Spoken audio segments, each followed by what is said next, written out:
mga kachabi, mga sisilabs at mga lodi at mga idol kong minamahal. It's a beautiful Saturday afternoon.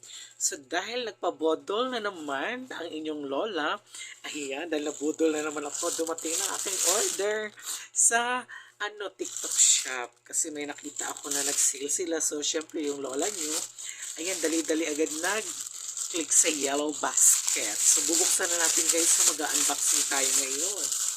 Ayan, tingnan natin kung anong laman nito. Kasi actually, mga cosmetic lang naman to siya. Kasi mahilig ako sa mga cosmetics. So, bali, ano lang to siya? Mura lang siya guys.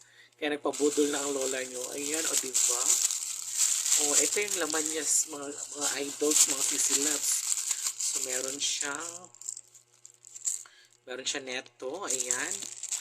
Meron siyang isang eyeliner. Mag-unbox tayo ng maraming. Ayan. So, may eyeliner na siya. Diba? Tingnan natin yan. Malipit ko itong piraso. 7 siya.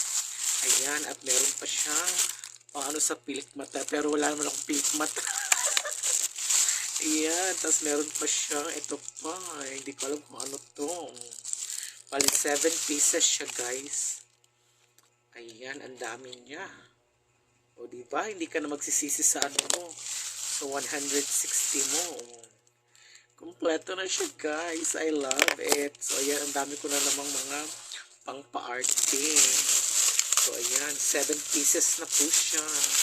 So, napakarami at sulit na. Hindi ko naman ito magaganda. Wala akong pilik mata. Diyos ko. Tapos ito, ano ba ito? Mukhang maganda. Marami siya actually. Bongga siya guys. Nagustuhan ko talaga siya. I love it. Ay, okay. O, diba? Para sa ganyan pa rin siya. O, bongga ang lola nyo. Tapos ito. Okay, lip shiner. Ito naman, ano to? Buksan natin siya. Kung anong laman ito guys. So, yan, dami ko ng mga pangpaganda, guys. So, ay, okay. Sa kilay yata to. O, diba? Meron na siya pang kilay.